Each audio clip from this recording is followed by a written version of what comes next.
లో పెట్టేవాళ్ళు. వీళ్ళందరిది కూడా వీడికి అమ్మాలాడు.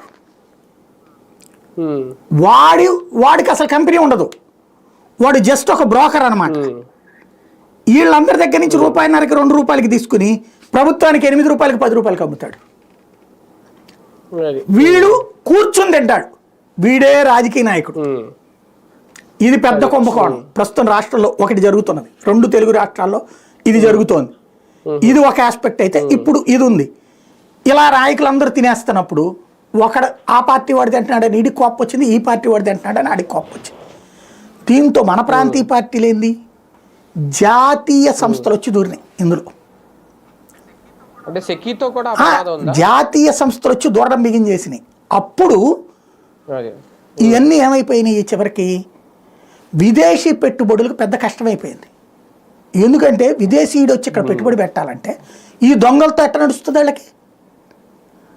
ప్లస్ రాష్ట్ర ప్రభుత్వాలు ఈ భారాలు పడేటప్పటికి వాళ్ళ బిల్లులు చెల్లించట్లా.